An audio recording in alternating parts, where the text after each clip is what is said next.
Hello, this is Jennifer, and today I am going to be talking to y'all about a bit of a reading experiment that I decided to embark upon when I got a little bit stagnant with my reading, and I was unhappy with what was going on in my reading life. If you hear the little pitter-patter of puppy feet, that is Clover, who is wandering around in the kitchen.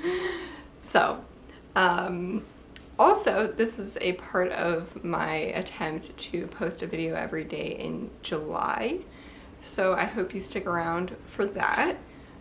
This is kind of another little bit of a experiment to see if I can jumpstart my video making process, because I've been a little bit stuck in that as well. So let's get into what this video is all about. So the idea was to use my library system and to randomly check out a book that was available. So if you've never used a digital library rental system, it's super convenient, and you can get access to your library through your phone or some other device. And I've done this extensively in the past. Typically, you can rent books from your library through something called Overdrive, and so that's specifically what I'll be talking about here. You can go in and usually select like from collections that your library offers, and they have an available now collection. The idea was to go through available now and then to organize them in order of random and pick the very first book that was under available now and random. Usually they're filtered by popularity, and so you might see, depending on the like current releases or some hot topic in the news or something, or in current events, there will be certain books that are very popular within your library system, and you just tend to see a lot of the same books. And so the idea was I would get exposure to things that I would never ever read if it weren't for this. And that is absolutely what happened. Okay, so the very first book that I selected through this random method was it was described as a Western romance. I haven't really read Western or romance, so this was plunging me straight into the deep end of something that I would never read. And it was called Tough Luck Hero by Maisey Yates. And I didn't realize at the time, but I think this is the 5th book in a series of, like, I guess the similar cast of characters or whatever, set in this town. The concept for this book is that there is a guy on his wedding day is left at the altar, and he elopes with one of the bridesmaids in Vegas, and they return to their hometown, and she's like running for mayor, and so they decide, even though they hate each other, that they are going to pretend that they are actually happily married, and it's a romance. So I did not finish it. I got like maybe 25% through it, and it was not my cup of tea. I don't understand how it was a Western. That really confused me, because I feel like I would actually like a Western, and I'm not sure what makes this a Western. So anyway, and then the other digital book that I did not finish was, I think, a mystery called Who's Sorry Now? It's let me try to read this. A Lady Adelaide mystery, and it's by Maggie Robinson. This I think I actually might be interested in, but I just haven't been able to like get into it. I've been a little bit distracted when I've been trying to read before bed. My mind's just like distracted when I've been reading recently. So we'll go into the audiobooks that I have successfully finished and what I thought about them. So the first audiobook that I read, randomly selected, was Out Loud, a memoir by Mark Morris and Wesley Stace. Mark Morris is a dancer and choreographer. He's known for having the Mark Morris Dance Group, I believe is what it's called, and is a well-known dancer and choreographer in the dance world that I didn't know anything about until reading this memoir. I don't really know very much about dance at all, except for having watched like So You Think You Can Dance when I was in high school and such. And I've always liked the concept of dancing without ever having done any. I did like a ballet video when I was a kid. Me and my sister would dress up in like little ballet outfits and like practice ballet with like a VHS. So that's the extent of my experience. And it was really cool listening to just like the passion surrounding this art. The especially like his connection with music was really like cool and inspiring.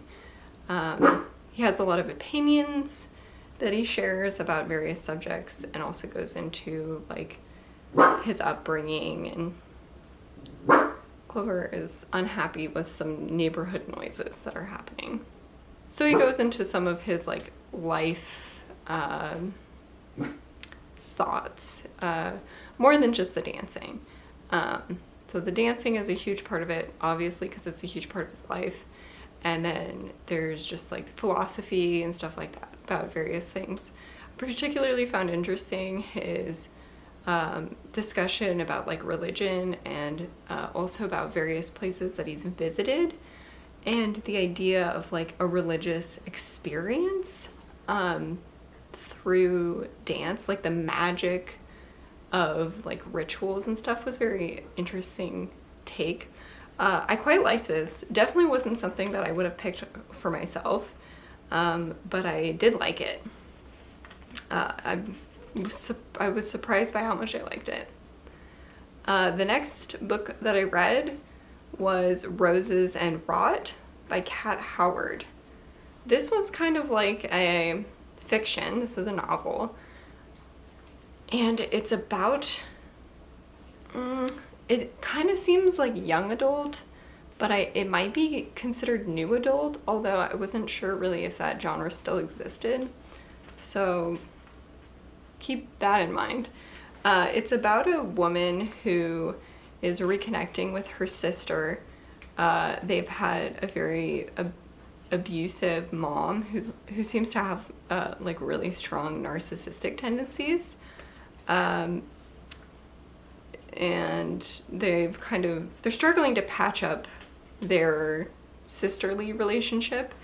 They've both been accepted into an art school, a very unconventional art school experience, where they're kind of like on a retreat, and they're supposed to put their all into their art, whatever it is, for a year, and they have like a scholarship.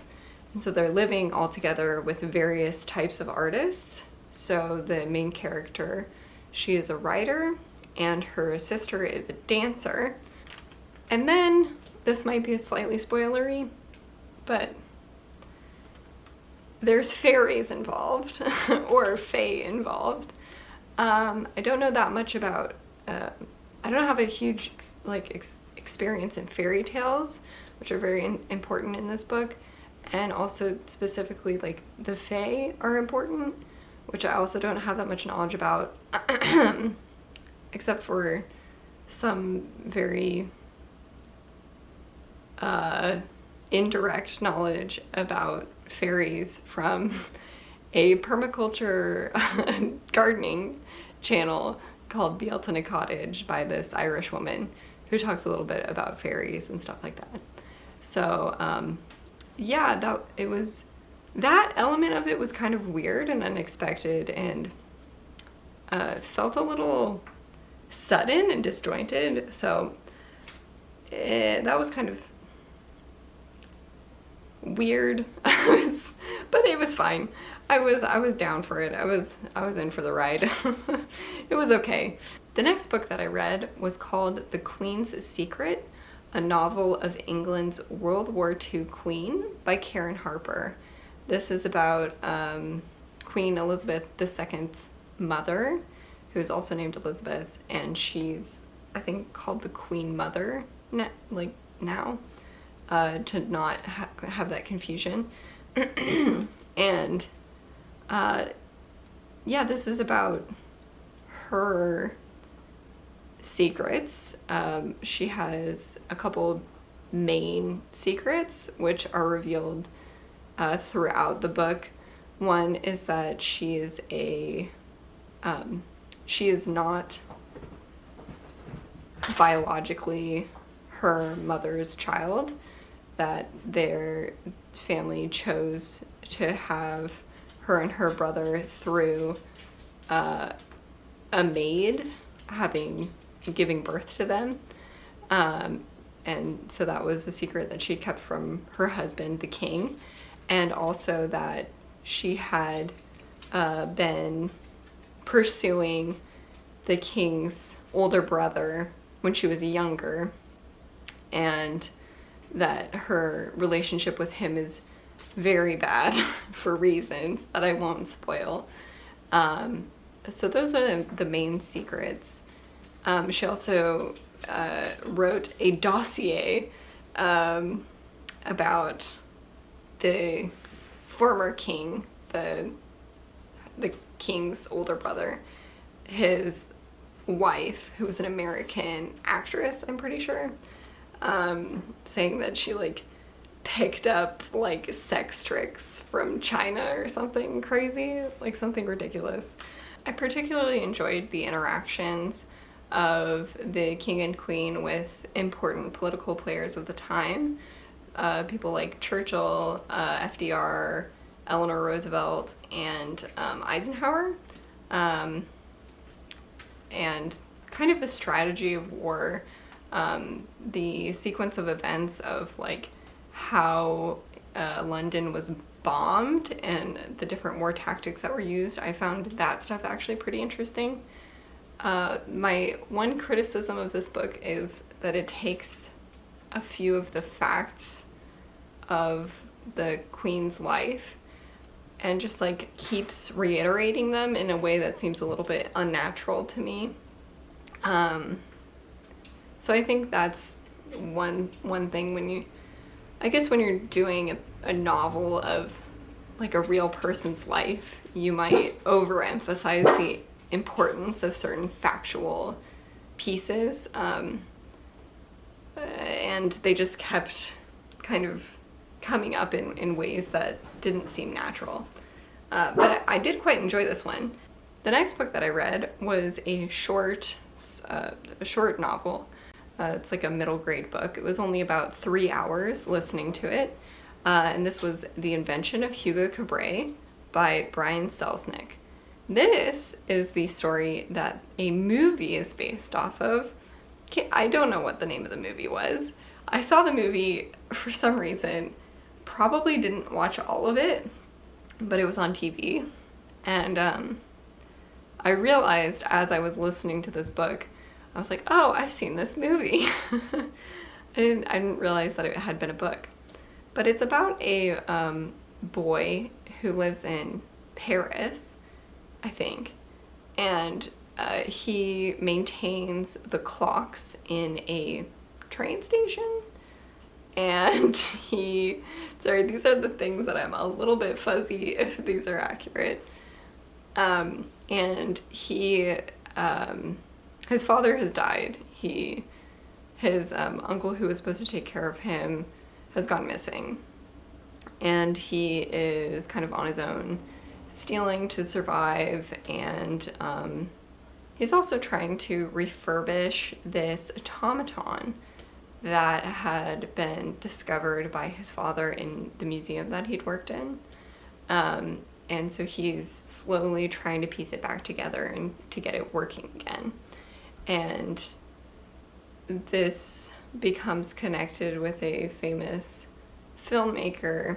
If you've seen the movie, you know what I'm talking about. The second half of this book is kind of weird because it just seems like two totally separate things. I don't know how factual this book is. I really should look into that because the story is really, really interesting. If it is based in fact, it's a very intriguing story. So yeah, I enjoyed it. And the last book that I'm going to talk about today is called Kilo: Inside the Deadliest Cocaine Cartels from the Jungles to the Streets by Toby Muse. This is a nonfiction piece by a reporter, this guy Toby, who went in through many different lenses of the production and everything that goes all around in the cocaine trade mostly in Colombia. And so it starts with growing the plants, harvesting the plants, processing that into paste, refining that into cocaine, and all of the kind of players in that and the different elements of illegality. Also, I really was interested in, so he's both on the illegal side, like following the people who are, doing the illegal acts of the production, and then he also is on the like law enforcement side, where he follows along with the law enforcement people who go in and are combating the growing of the coca and also the different stages along after that. So then we get into the like logistics of trying to get the cocaine out of the country, and the like assassins and all of that go along with the illegality of the trade. So it was really interesting, very eye-opening, sad, very deeply sad. There is a lot of violence that is involved in the production of cocaine, and it seems like a little bit of a hopeless spiral. So it's not a hopeful book. It's very discouraging because the main ways to combat the problems are very difficult to do. A lot of it has to do with the demand in the different markets that use cocaine, the illegality of it causing all of these problems, and the corruption of government and their inability to deal with the problems. So, very eye-opening, very interesting. There were a lot of very sad specific details, and overall it was just a tragedy. And I would have never read this. Of all of these books, I think Roses and Rot and The Invention of Hugo Cabret would probably be books that I might read. They're more in my comfort zone, but I found that I really enjoyed the nonfiction pieces that were a part of this random selection. I'd say I enjoyed them more than the fiction pieces. Well, I guess the Queen's Secret is a fictional piece, but it is in that realm of I would never read it. So it was a very interesting experience. I'm continuing on with it now. Let me see what I am currently reading, because I do not remember. So my current random selection for an audiobook is Through My Eyes by Ruby Bridges. This is quite a short piece. It's intended for younger readers or for like children, but we'll see. I really encourage other folks to try this because it definitely opened me up to new experiences that I wouldn't have had before and new knowledge that I wouldn't have sought out. So let me know in the comments if you are planning on trying out this kind of randomly assigned book challenge, or if you found upon chance something that you didn't think you would ever read and you read it and you actually really liked it. So let me know. That's it for today's video. Hope you enjoyed it, and as always, thank you for watching.